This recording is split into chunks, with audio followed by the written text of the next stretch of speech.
अगर किसी भी ऑनलाइन या फिर डिजिटल प्लेटफॉर्म पे कोई भी ऑर्गेनाइजेशन, कंपनी, फर्म या इंडिविजुअल किसी का भी पर्सनल डेटा लेती है तो मैं एडवोकेट आपको आज बताऊंगा कि डीपीडीपी एक्ट यानी कि digital personal data protection act 2023 और उसके रूल्स के हिसाब से इन कंपनीज की क्या क्या ड्यूटीज और ऑब्लिगेशंस होंगी डेटा को प्रोटेक्ट करने के लिए। तो चलिए शुरू करते हैं।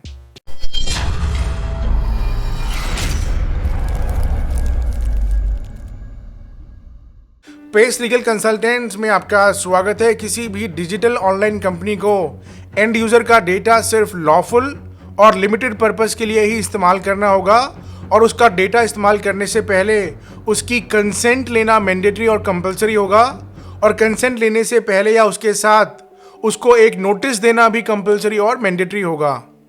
नोटिस के अंदर कंपनीज को ये मेंशन करना होगा कि वो एंड यूजर का पर्सनल डेटा क्यों और किस पर्पस के लिए ले रही है। एग्जाम्पल के तौर पे अगर कोई बैंक एंड यूज़र का पर्सनल डेटा लेता है नया अकाउंट खोलने के लिए, तो बैंक को ये इन्फॉर्म करना पड़ेगा नोटिस के अंदर कि वो उसकी डिटेल्स या इन्फॉर्मेशन क्यों ले रहा है।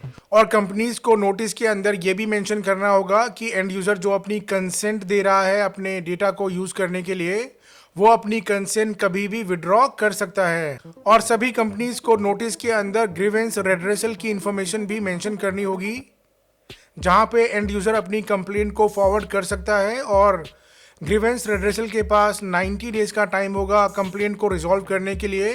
और अगर 90 डेज के अंदर कंप्लेंट रिजॉल्व नहीं होती है तो एंड यूजर चाहे तो 90 डेज के बाद डेटा प्रोटेक्शन बोर्ड के अंदर अपनी कंप्लेंट फाइल कर सकता है। और जो भी डिटेल्स नोटिस के अंदर मेंशन है वो बिल्कुल साफ साफ, इजीली अंडरस्टैंडेबल और फेयर होनी चाहिए। और नोटिस के अंदर कंपनीज को ये भी मेंशन करना होगा कि फेयर तरीके से उनको जितने पर्सनल डेटा की ज़रूरत है वो उतना ही इस्तेमाल करेगी। और एंड यूज़र की कंसेंट किस पर्पस के लिए ली जा रही है ये भी साफ साफ और क्लियरली मेंशन करना होगा। और इसके साथ साथ कंपनी ने जो भी एंड यूज़र का डेटा लिया है उसको आइटमाइज तरीके से मेंशन करना होगा। और इसके साथ साथ कंपनी क्या सर्विस प्रोवाइड करेगी उसकी डिटेल्स भी सही से और साफ साफ मेंशन होनी चाहिए। और नोटिस के अंदर वेबसाइट या फिर ऐप को एक्सेस करने के लिए एक कम्युनिकेशन लिंक होना चाहिए जिस पे जाके एंड यूज़र अपनी कंसेंट कभी भी विड्रॉ कर सकता है। और नोटिस के अंदर ये भी मेंशन हो कि एंड यूज़र अपनी राइट्स को कभी भी यूज़ कर सकता है। और कंपनी को ये भी मेंशन करना होगा कि वो एंड यूज़र का डेटा सिर्फ लिमिटेड और स्पेसिफिक पर्पस के लिए ही इस्तेमाल करेगी। एग्जाम्पल के तौर पे अगर कोई टेलीमेडिसिन कंपनी ऑनलाइन मेडिसिन बेचने के लिए एंड यूज़र के कॉन्टैक्ट डिटेल्स को एक्सेस करने की कंसेंट लेती है, तो इस केस में वो कंसेंट नहीं ले पाएगी बिकॉज टेलीमेडिसिन कंपनी को मेडिसिन बेचने के लिए एंड यूज़र के कॉन्टैक्ट लिस्ट की ज़रूरत नहीं होती है। दूसरा एग्जाम्पल, अगर कोई इंश्योरेंस कंपनी एंड यूज़र से ये कंसेंट लेती है कि वो इंश्योरेंस कंपनी के अगेंस्ट डेटा प्रोटेक्शन बोर्ड में कंप्लेंट फाइल नहीं कर सकता, तो इस तरह की कंसेंट वैलिड नहीं मानी जाएगी। और कंपनीज को नोटिस के अंदर ये भी मेंशन करना होगा कि एंड यूज़र अपनी कंप्लेंट डेटा प्रोटेक्शन बोर्ड के अंदर किस तरह कर सकता है। तो इसी तरह की और भी डिटेल्स कंपनीज को नोटिस के अंदर मेंशन करनी होती हैं। अब हम बात करते हैं एंड यूज़र यानी कि डेटा प्रिंसिपल की राइट्स के बारे में। तो एंड यूज़र के पास ये राइट्स होंगी कि वो अपनी दी गई पर्सनल डेटा की डिटेल्स कंपनी से समरी के तौर पे कभी भी ले सकता है। और कंपनी ने एंड यूज़र की डिटेल्स जिस भी अदर कंपनीज या डेटा प्रोसेसर के साथ शेयर की हैं उसकी भी इंफॉर्मेशन एंड यूज़र कभी भी ले सकता है। और एंड यूज़र के पास ये भी राइट्स होंगी कि वो दिए गए अपने पर्सनल डेटा को कभी भी करेक्ट, कंप्लीट, अपडेट या इरेज कर सकता है। और एंड यूज़र के पास ये भी राइट्स होंगी कि वो अपनी कंप्लेंट ग्रीवेंस रेड्रेसल को कभी भी कर सकता है। और एंड यूज़र के पास ये भी राइट्स होंगी कि वो नॉमिनी भी अपॉइंट कर सकता है जो उसकी डेथ या इनकैपेसिटी के टाइम ये राइट्स अवेल कर सकेगा। और इसी तरह की और भी राइट्स हो सकती हैं। अब हम बात करते हैं डीपीडीपी रूल 6 के हिसाब से जो भी डिटेल्स या पर्सनल डेटा कंपनी के पोजेशन या कस्टडी में है या उनके बिहाफ पे डेटा प्रोसेसर के पास है, तो इन कंपनीज को डेटा ब्रीच प्रिवेंट करने के लिए क्या क्या रीजनेबल सिक्योरिटी सेफगार्ड्स फॉलो करने होंगे, जैसे कि पर्सनल डेटा को इंक्रिप्शन, ऑब्फस्केशन, मास्किंग या वर्चुअल टोकन्स मैप के तहत ही सिक्योर करना होगा। और कंपनीज या डेटा प्रोसेसर जिन कंप्यूटर रिसोर्सेज का इस्तेमाल कर रहे हैं उनको सिक्योर करना होगा। और स्ट्रॉन्ग सिक्योरिटी मेजर्स लेने होंगे ताकि कोई भी अनऑथराइज्ड एक्सेस ना हो। और अगर कोई भी पर्सनल डेटा को एक्सेस करता है तो उसके एक्सेस के प्रॉपर लॉग्स जनरेट हों ताकि मॉनिटरिंग और रिव्यू के द्वारा ये पता लगाने में आसानी हो कि कहीं कोई अनऑथराइज एक्सेस तो नहीं हुआ है, और इससे इन्वेस्टिगेशन करने में भी आसानी होगी। और अगर कोई लूप होल्स पाए जाते हैं तो उनको इमीडिएटली फिक्स करा जाए ताकि वो चीज़ दोबारा रिपीट ना हो। और इसके साथ साथ कंपनीज पर्सनल डेटा का बैकअप भी ज़रूर लें ताकि कल को अगर कोई डेटा हैक, लॉस, डिस्ट्रॉय या कॉम्प्रोमाइज़ होता है तो उस केस में कंपनी का काम ना रुके और स्मूथली चलता रहे। और कंपनीज को पर्सनल डेटा और लॉग्स की इंफॉर्मेशन कम से कम 1 ईयर तक प्रिजर्व करनी होगी ताकि इन्वेस्टिगेशन करने में आसानी हो कि कहीं कोई अनऑथराइज्ड एक्सेस तो नहीं हुआ है। और अगर कोई लूप होल्स पाए जाते हैं तो उनको इमीडिएटली फिक्स करा जाए ताकि वो चीज़ दोबारा रिपीट ना हो। और अगर कंपनी किसी डेटा प्रोसेसर को हायर करती है डेटा को हैंडल करने के लिए तो उनके साथ किए गए कॉन्ट्रैक्ट के अंदर रीजनेबल सिक्योरिटी सेफगार्ड्स को लेके स्ट्रॉन्ग सिक्योरिटी मेजर्स होने चाहिए। और कंपनीज को appropriate technical and organisational measures लेने होंगे ताकि सिक्योरिटी सेफगार्ड इफेक्टिवली इम्प्लीमेंट हो सके। और इसी तरह के और भी रीजनेबल सिक्योरिटी सेफगार्ड्स कंपनीज के लिए हो सकते हैं। अब हम बात करते हैं डेटा प्रोटेक्शन बोर्ड के बारे में। तो ये एक तरह का कोर्ट होता है, इसके अंदर एंड यूज़र अपनी कंप्लेंट फाइल करता है और कंप्लेंट मिलने के बाद बोर्ड ये देखता है कि इसके अंदर सफिशिएंट ग्राउंड है या नहीं कंप्लेंट सुनने के लिए, और उसके बाद ही ऑपोजिट पार्टी को समन्स किया जाता है। उसके बाद इसका प्रॉपर ट्रायल चलता है। और डिस्कवरी या प्रोडक्शन ऑफ डॉक्यूमेंट्स के लिए बोर्ड एविडेंस ऑन एफिडेविट लेगा। और डेटा प्रोटेक्शन बोर्ड किसी भी डेटा, बुक, रजिस्टर, अकाउंट्स की इंस्पेक्शन करवा सकता है। और डेटा प्रोटेक्शन बोर्ड के फाइनल ऑर्डर के अगेंस्ट पार्टीज चाहें तो 60 डेज़ के अंदर अपील में जा सकती हैं। और अपील में जाने के लिए उनको telecom dispute settlement and appellate tribunal के अंदर जाना होगा।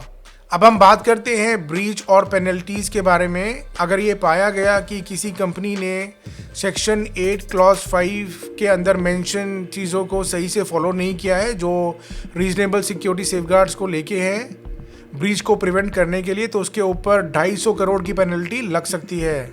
और अगर ये पाया गया कि किसी कंपनी ने डेटा प्रोटेक्शन बोर्ड या एंड यूज़र को डेटा ब्रीच होने का notice as per section 8 clause 6 के हिसाब से नहीं दिया है तो उसके ऊपर 200 करोड़ की पेनल्टी लग सकती है।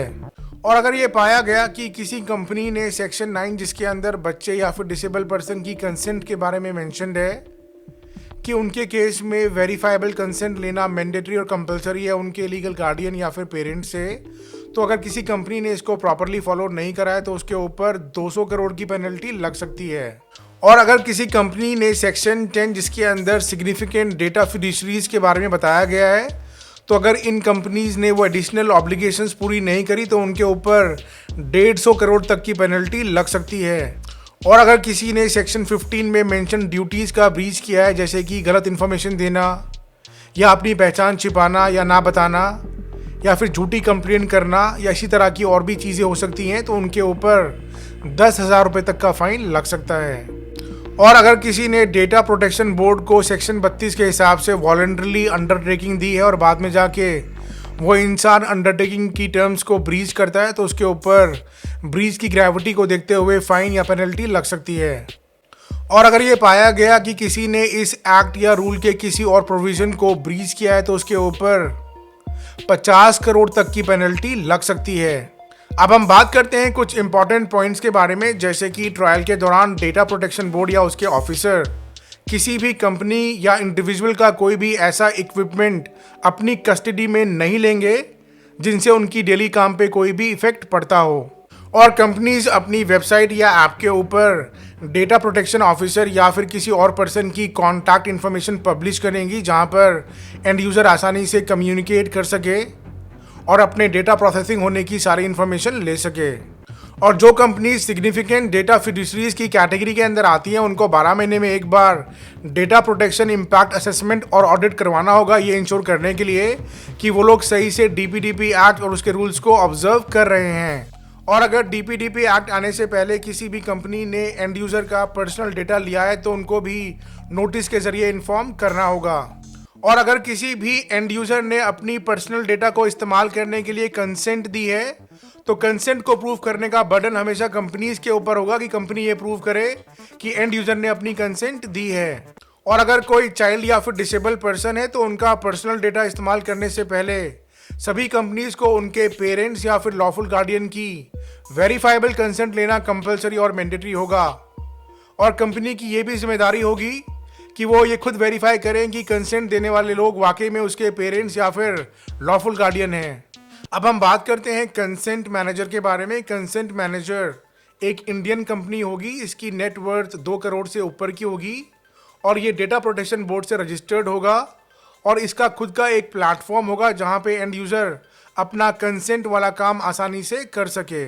और कंसेंट मैनेजर एक सिंगल पॉइंट ऑफ कांटेक्ट होगा कंपनीज और एंड यूज़र के बीच में, जो कंसेंट को देने, रिव्यू, मैनेज या विड्रॉ करने में एंड यूज़र की हेल्प करेगा ताकि चीज़ें क्लियर और आसान हो। एग्जाम्पल के तौर पे अगर बैंक एंड यूज़र की कंसेंट लेने के लिए कंसेंट मैनेजर को रिक्वेस्ट सेंड करता है कि उसको उसकी बैंक स्टेटमेंट एक्सेस करनी है, तो इस केस में एंड यूज़र चाहे तो कंसेंट मैनेजर के प्लेटफॉर्म पे जाके अपनी कंसेंट डायरेक्टली बैंक को दे सकता है। और consent manager data protection board को जवाब देने के लिए अकाउंटेबल होगा और फर्स्ट शेड्यूल पार्ट बी के तहत कंसेंट मैनेजर की इसी तरह की बहुत सारी ड्यूटीज और ऑब्लिगेशंस हो सकती हैं। अब हम बात करते हैं कि अगर पर्सनल डेटा ब्रीच हुआ है तो उस केस में कंपनीज को एंड यूजर को इमीडिएटली इन्फॉर्म करना होगा कि किस तरह का ब्रीच हुआ है और इसके क्या कॉन्सिक्वेंसेस हो सकते हैं, और इसके साथ साथ कंपनीज ने रिस्क को मिनिमाइज करने के लिए क्या स्टेप लिए हैं और क्या ले रही है, और एंड यूजर को क्या सेफ्टी मेजर्स अपनाने होंगे। और इसके साथ साथ कंपनीज को एक कॉन्टैक्ट पर्सन भी अपॉइंट करना होगा जहां पे एंड यूज़र अपडेट ले सके। और इसके साथ साथ कंपनीज को डेटा ब्रीच की इंफॉर्मेशन डेटा प्रोटेक्शन बोर्ड को भी इमीडिएटली देनी होगी। अब हम बात करते हैं फ्रीक्वेंटली आस्क्ड क्वेश्चंस के बारे में, यानी कि वो सवाल जो हमसे हमारे व्यूअर्स ने काफ़ी बार पूछे हैं। पहला कि क्या कंसेंट मैनेजर का अपॉइंट करना कंपलसरी है, तो इसका आंसर है कि कंसेंट मैनेजर का अपॉइंट करना कंपलसरी नहीं है, ये ऑप्शनल है। और अगला क्वेश्चन ये आता है कि सिग्निफिकेंट डेटा फिड्यूसरीज वाली कंपनीज कौन सी होंगी और उनकी क्या एडिशनल ऑब्लिगेशंस होंगी। तो जिन कंपनीज को सेंट्रल गवर्नमेंट ने एज पर सेक्शन 10 नोटिफाइड किया हुआ है, सिर्फ वही कंपनी सिग्निफिकेंट डेटा फिड्यूसरीज की कैटेगरी के अंदर आएंगी। और इन कंपनीज को डेटा प्रोटेक्शन ऑफिसर और इंडिपेंडेंट डेटा ऑडिटर को भी अपॉइंट करना कंपलसरी होगा। और इन कंपनीज को periodic data protection impact assessment और ऑडिट भी करवाना होगा। और अगला क्वेश्चन ये आता है कि डेटा प्रोटेक्शन ऑफिसर कौन हो सकता है, तो इसका आंसर है कि डेटा प्रोटेक्शन ऑफिसर कोई भी हो सकता है जिसको प्राइवेसी और डेटा प्रोटेक्शन की डीप नॉलेज हो, और वो कोई एडवोकेट या कोई और इंडिविजुअल भी हो सकता है, बस वो इंडियन सिटीजन होना चाहिए। और अगला क्वेश्चन ये आता है कि ग्रीवेंस रेड्रेसल ऑफिसर कौन हो सकता है, तो इसका आंसर है कि ग्रीवेंस रेड्रेसल ऑफिसर कोई भी कंपनी का एम्प्लॉय, इंडिविजुअल या कोई एडवोकेट भी हो सकता है। और अगला क्वेश्चन ये आता है कि ग्रीवेंस सेल को कितना टाइम मिलता है कंप्लेंट को रिजॉल्व करने के लिए जिसमें डेटा ब्रीच हुआ हो, तो इसका आंसर है कि ग्रीवेंस सेल को 90 डेज के अंदर कंप्लेंट को रिजॉल्व करना होता है। और अगर 90 डेज के अंदर कंप्लेंट रिजॉल्व नहीं होती है तो end user data protection board के अंदर अपनी कंप्लेंट फाइल कर सकता है। और अगला क्वेश्चन ये आता है कि एंड यूज़र की पहले कंसेंट ली जाएगी या पहले उसको नोटिस सर्व होगा, तो इसका आंसर है कि एंड यूज़र को पहले नोटिस सर्व करना होता है, या कंसेंट के साथ ही आप नोटिस सर्व कर सकते हैं। टेक्निकल टर्म्स में पहले नोटिस को पढ़ा जाएगा, उसके बाद ही एंड यूज़र अपनी कंसेंट देगा। और अगला क्वेश्चन ये आता है कि कंसेंट और नोटिस किस मोड से हम दे सकते हैं, तो इसका आंसर है आप कंसेंट और नोटिस किसी भी मोड से दे सकते हैं, चाहे वो ऑनलाइन हो या ऑफलाइन। अगर आप कर रहे हो तो उस केस में बाद में उसको आपको डिजिटाइज करना होगा और आपके पास कंसेंट मैनेजर का भी ऑप्शन होता है। और अगला क्वेश्चन ये आता है कि डीपीडीपी एक्ट कब एप्लीकेबल होता है, तो अगर किसी भी कंपनी ने किसी का पर्सनल डेटा डिजिटल फॉर्म में लिया है या फिर नॉन डिजिटल फॉर्म में लेने के बाद उसको डिजिटाइज कर दिया है, तो उस केस में डीपीडीपी एक्ट एप्लीकेबल होता है। और अगला क्वेश्चन ये आता है कि डीपीडीपी एक्ट कब एप्लीकेबल नहीं होता है, तो अगर किसी इंडिविजुअल ने पर्सनल डेटा पर्सनल या डोमेस्टिक पर्पस के लिए इस्तेमाल किया है, तो उस केस में डीपीडीपी एक्ट एप्लीकेबल नहीं होता है। या अगर किसी ने अपना डेटा खुद ही पब्लिकली अवेलेबल किया है या अगर किसी ने किसी लॉ के तहत किसी का डेटा पब्लिकली अवेलेबल किया है या इसी तरह के और भी सिनेरियोज हो सकते हैं, तो इन सिचुएशंस में डीपीडीपी एक्ट एप्लीकेबल नहीं होगा। और डीपीडीपी एक्ट्स और इसके रूल्स अभी नए हैं और इसके अंदर आने वाले टाइम में काफ़ी सारे चेंजेस या कोर्ट की इंटरप्रिटेशन के हिसाब से बदलाव भी हो सकते हैं। तो हम इस वीडियो के कमेंट बॉक्स में सभी अपडेट्स टाइम टू टाइम डालते रहेंगे, तो आप वीडियो को देखने के बाद कमेंट बॉक्स ज़रूर चेक कर लें।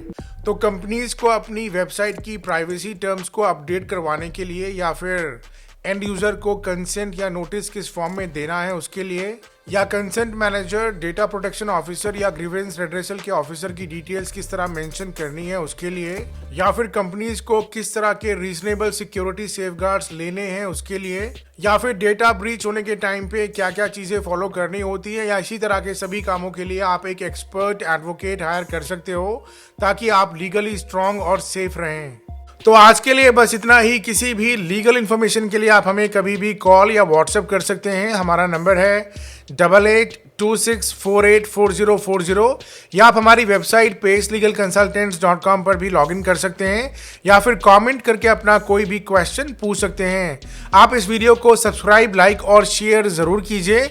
हम इसी तरह आपकी लीगल नॉलेज बढ़ाते रहेंगे। आप सभी का बहुत बहुत शुक्रिया। Thank you, bye bye, take care.